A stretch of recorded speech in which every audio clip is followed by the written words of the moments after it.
Thank you very much.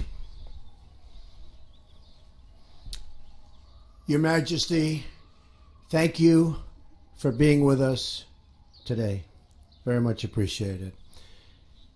This is our second meeting since my inauguration, but our first at the White House. Very special place, I can tell you that. I've gotten to know it well. Long hours, very special.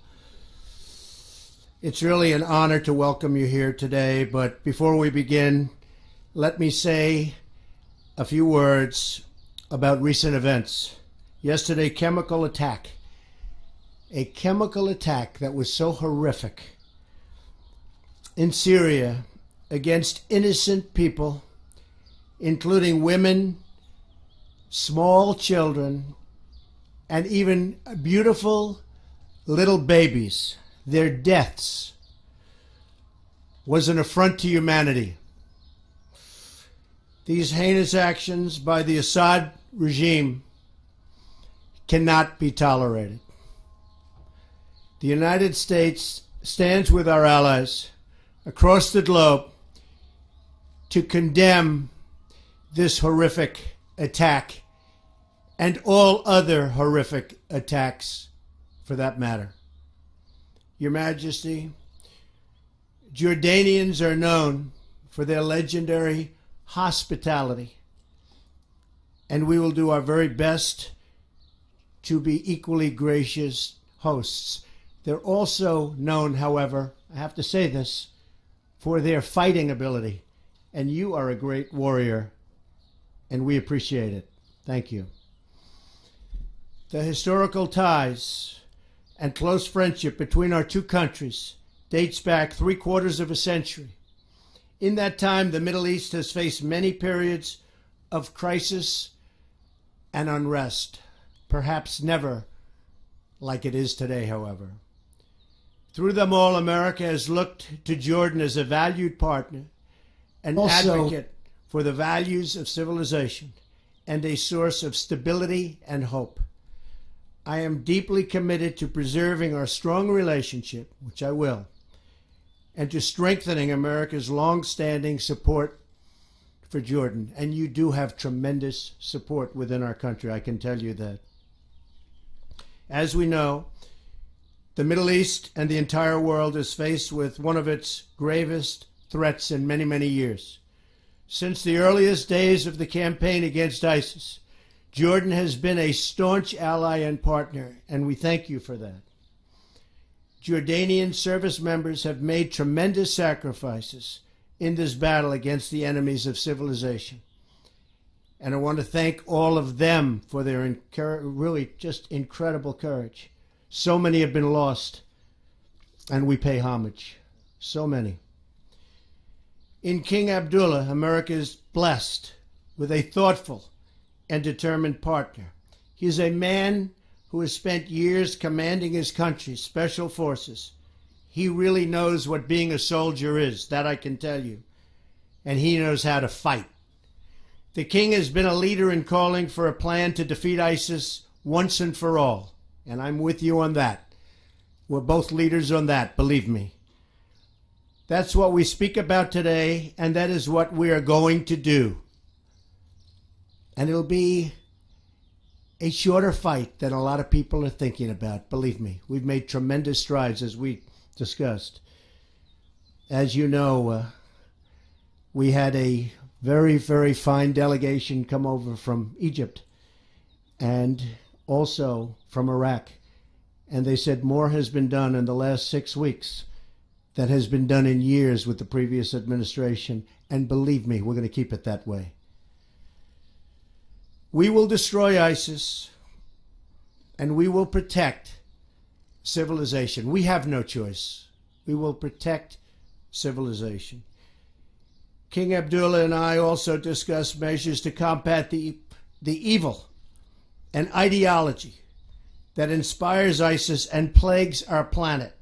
In addition, we also acknowledge the vital role that Jordan has played in hosting refugees from the conflict in Syria. We have just announced that the United States will contribute additional funds to Jordan for humanitarian assistance. This aid will help countries like Jordan host refugees until it is safe for them to return home. The refugees want to return home. I know that from so many other instances. They want to return back to their home. And that's a goal of any responsible refugee policy. Finally, as we discussed, to advance the cause of peace in the Middle East, including peace between the Israelis and the Palestinians. And I'm working very, very hard on trying to finally create peace between the Palestinians and Israel. And I think we'll be successful. I hope to be successful. I can tell you that.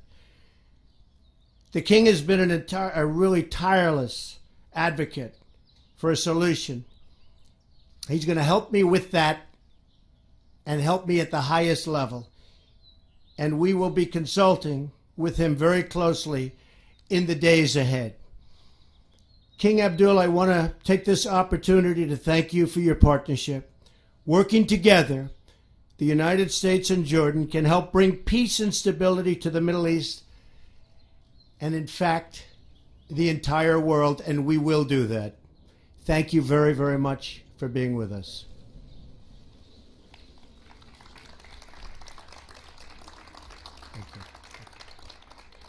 Mr. President, thank you for such a kind and warm welcome to the White House. I fondly remember the meetings we've had many years ago and more recently several months ago. You've always been a generous host and have always looked after us. We are very delighted with the way the discussions have gone so far, and we're delighted to be here in such a wonderful setting and such a beautiful day, which I think is a tremendous mark of how we are going to move into the future. We've had a very good round of talks today, and I'm looking forward to continuing these discussions later on in our meetings after the press conference. What I do want to say is how much we deeply appreciate the close relations we have with the United States, with you, Mr. President, and with the American people. This is a strategic partnership that we call and keep very close to our hearts, and it is a partnership on so many levels that we will continue, I think, with the frank discussions that we had today to improve on as we face the challenges of the future. And I am very delighted for your vision, your holistic approach to all the challenges in our region, and to the dedication of your team in being able to translate your policy into actions successfully, hopefully, as we move forward. The challenges we face today are many and not exclusive to my region, as I've just mentioned. They are global, and particularly the threats to global security. Terrorism has no borders, no nationality, no religion, and therefore joint action with a holistic approach, as I had just mentioned, Mr. President, is crucial. I am very delighted that you have the vision to be able to move in that direction, and I think that the world will be in a very good place as we move with all these challenges ahead. No doubt, with all the challenges that we face in the world, the role of the U.S. is key to all the issues that we have around the world. But it's not just the fact that we should expect the United States to do all the heavy lifting. The heavy lifting has to be done by all of us in the international community to support the United States in being able to translate that vision into the right direction. So there's a lot of responsibility for all of us in the international community to support the President, the administration, and the American people to bring brighter days to all of us. We are very encouraged with the President's determination to support Arab and Muslim states in their fight against terrorism. But it is not only the fight of terrorism inside of our societies, but we as Arab Muslim states standing behind the international community in being able to defeat this international scourge. In Syria, we need a political solution that ends the conflict in the country and preserve its unity and territorial integrity. As the President mentioned, the issue we discussed was the Israeli-Palestinian conflict, which is essentially the core conflict in our region. And the President's early engagement is beginning in bringing the Palestinians and Israelis together has been a very encouraging sign for all of us. And I think, sir, it was that initiative that allowed us at the Arab Summit last week to extend through the Arab Peace Initiative the message of peace to Israel, which we all hopefully will work together to make that come about. All Arab countries relaunched the Arab Peace Initiative, I said last week. It offers a historic reconciliation between Israel and the Palestinians, as well as all member states of the Arab League. It is the most comprehensive framework for lasting peace, and it ensures statehood for the Palestinians, but also security, acceptance, and normal ties for Israel with all Arab countries and hopefully all Islamic countries. So we appreciate your commitment in all these issues where others have failed. You'll find a strong ally in Jordan in supporting you in all your policies. And if I may just say, as you have on Syria and the gas attack, unfortunately, as you and I both agree, this is another testament to the failure of the international diplomacy to find the solutions to this crisis. But I believe under your leadership, we will be able to unravel this very complicated situation. This has been ongoing for 7 years now, has descended into proxy wars from different parties with dubious agendas. But at the end of the day, as you pointed out, Mr. President, it's the civilians, women and children that are paying the heaviest price. This is happening on our watch, on our conscience, as well as the global community. And I know the passion and emotion that the President has expressed in how this should not be tolerated whatsoever. And this threshold of inhumanity and savagery that are being crossed every day is something that I know the President will not allow to happen wherever it may be. And I fully support and endorse the President in this issue. So I want to thank you, sir, because you have the outlook of looking not just at the Syrian challenges, but that of Iraq, Israel, Palestine, Libya, and everything that is in our region.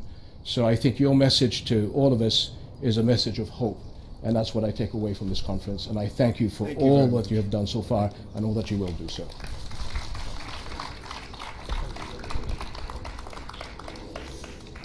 All right, we'll take a few questions. Julie Pace.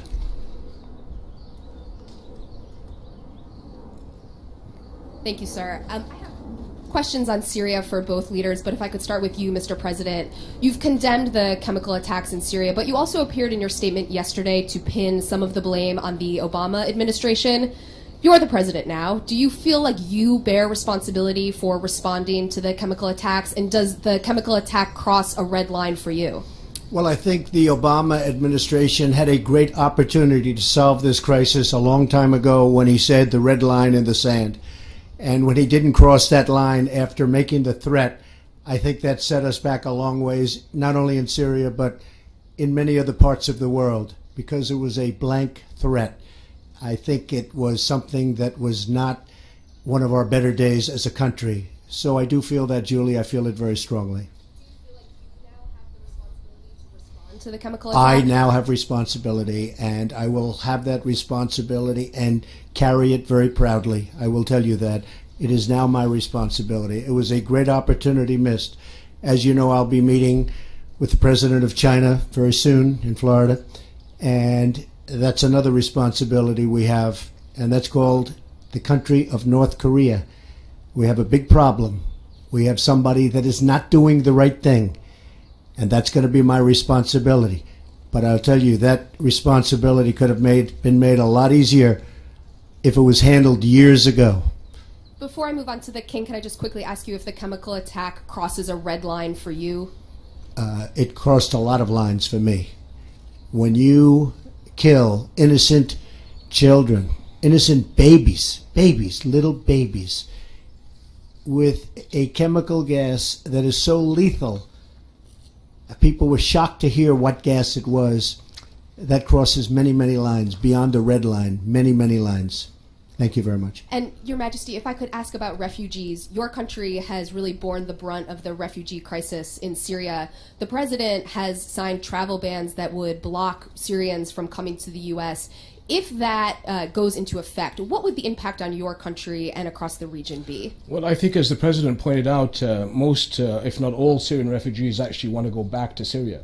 And that what we're working with the United States and the international community is to be able to stabilize the refugees in our country, give them the tools so that as we're working with the solutions in Syria, we have the ability to be able to send them back as a positive influence into their economies. And again, the President and the Europeans are being very forward-leaning in being able to look after our host community. Tremendous burden on our country, but again, tremendous appreciation to the United States and the Western countries for being able to help us in dealing with that. Dalip, please. Your Majesty, how does the outcome of the recent Arab summit help the U.S. In its policy to advance Palestinian-Israeli negotiations? Well, as I said, the Arab Peace Initiative came out with a resounding resolution to offer peace to the Israelis, to make them feel that they're accepted into the neighborhood, and to be able to support the president as he brings both parties together. And again, I have to remind people that very early on, there was an early engagement by the president and his team to the Israelis and the Palestinians to be able to see what he can do to bring them together. It is the core conflict for a lot of us in the region. The president knows this. He has his instincts in the right place. And working with his team, our job, as I said, is to do the heavy lifting. The Arabs are prepared to do whatever they can to bring Israelis and Palestinians together under the leadership of the president. Thank you. John Yang. Thank you, Mr. President. I'd like to follow up on Julie's question and press you a little more on Syria.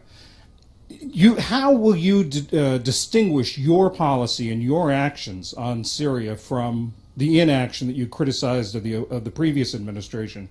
You say it's now your responsibility. What should we see, or what should we look for that will be different? And Your Majesty, I'd like to ask you, what gives you, this is now your second meeting with the president, what gives you the optimism that Mr. Trump will succeed in the Israeli-Palestinian conflict, where so many others have failed before him, to be a broker for peace? I like to think of myself as a very flexible person. I don't have to have one specific way, and if the world changes, I go the same way. I don't change. Well, I do change, and I am flexible, and I'm proud of that flexibility. And I will tell you that attack on children yesterday had a big impact on me. Big impact. That was a horrible, horrible thing. And I've been watching it and seeing it, and it doesn't get any worse than that. And I have that flexibility, and it's very, very possible, and I will tell you, it's already happened, that my attitude toward Syria and Assad has changed very much. And if you look back over the last few weeks, there were other attacks using gas. You're now talking about a whole different level. So, as you know, I would love to have never been in the Middle East. I would love to have never seen that whole big situation start. But once it started, we got out the wrong way, and ISIS formed in the vacuum, and lots of bad things happened. I will tell you, what happened yesterday is unacceptable to me. Can I follow up, sir? Last year you seemed to be reluctant to get involved or to intervene in Syria directly. Is that one thing that's changed after yesterday? Well, one of the things I think you've noticed about me is militarily, I don't like to say where I'm going and what I'm doing. And I watched past administrations say, we will attack at such and such a day, at such and such an hour. And you, being a warrior, you would say, why are they saying that? And I'm sure you sat back in Jordan and you said, why are they saying that? I watched Mosul, where the past administration was saying, we will be attacking in 4 months. And I said, why are they doing that? Then a month goes by and they say, we will be attacking in 3 months, and then 2 months, and then we will be attacking next week. And I'm saying, why are they doing that? And as you know, Mosul turned out to be a much harder fight than anyone thought. And a lot of people have been lost in that fight. I'm not saying I'm doing anything one way or the other, but I'm certainly not going to be telling you, as much as I respect you, John. Thank you. Sir, I think on behalf of the President, what I saw was an early engagement by the President and his team with all of us in the region about the challenges between the Israelis and Palestinians. I had the honor of seeing the President and his team again in January, where this was discussed. The President understands the nuances and the challenges. I think he has the courage and the dedication to be able to do this. Like I said before, all of us have a responsibility to help the President push us over the finish line. And so his team has been in the region. They've been talking to all the partners. And it is our job to facilitate the atmospherics between the Israelis and Palestinians to move together and give the support to the president to be able to smooth the edges over between Israelis and Palestinians to achieve this. And the president understands that if we don't solve this problem, how are we going to win the global fight against terrorism, which is his #1 priority? So this is a core issue that he understands, and I think he has the commitment, and he has my full support for this, as he does from many, many countries in our region. And I have to just say that the world is a mess. I inherited a mess. Whether it's the Middle East, whether it's North Korea, whether it's so many other things, whether it's in our country, horrible trade deals, I inherited a mess. We're going to fix it. We're going to fix it. Okay. Thank you. Nadia? Thank you, Your Majesty. You touch upon the subject now, but if I ask you to look forward, how do you see the future of fighting terrorism post-Raqqa and Mosul, especially the role that Jordan will play in the eastern part of Iraq? And do you believe the real battle will start then? And if I may, Mr. President, you know very well that the Iranian militias and Hezbollah has been propping the Syrian regime for a while, over a few years now. Will you go after them? What message will you give them today? And will you work with the Russians to stop, to ground the Syrian Air Force and to establish safe zones? Thank you. Well, the first part is that we are seeing very recently tremendous gains on the ground in Raqqa and Mosul. Again, I think as the President alluded to, it's very difficult to put timelines on this issue because the battle space is always very fluid. But I think that the war is being won on the ground. Having said that, terrorists are on the move. They'll be on the move inside of Iraq and inside of Syria, so that we have to make sure that we adapt our plans accordingly, and they move beyond borders, beyond our region and elsewhere. So as we and the administration have discussed, it's this holistic approach. How do we fight them wherever they are? And I think that is the understanding. Terrorists have no respect for borders and religions and people. So it's the seriousness of how we do this holistic approach that I've mentioned several times. And what I'm really delighted is that the understanding by the President and the administration in how to deal with this globally. And I think you're seeing a move in the right direction because the policy now is being charted out, and my discussions with the Defense Secretary and the Foreign Secretary allows us to be then able to decide how we adapt ourselves in the region to be able to come in line with international diplomacy. The Iran deal made by the previous administration is one of the worst deals I have ever witnessed, and I've witnessed some beauties. It's one of the worst deals I've ever witnessed. It should never have been made. It was totally one-sided against the United States and, frankly, against much of the Middle East. I will do whatever I have to do. They have a deal. It was, some people say, not done properly, even in the form of its finalization. There was no vote from Congress. There was no real ratification.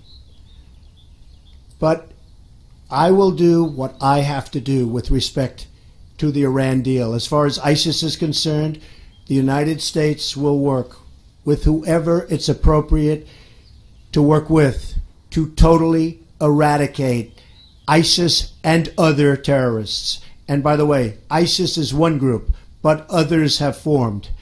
Frankly, they're all over the place. We will do what we have to do to eradicate terrorism. But, sir, I'm talking about the Iranian militias in Syria, supporting the Syrian regime separate of the nuclear deal. What message do you have for them today? You will see.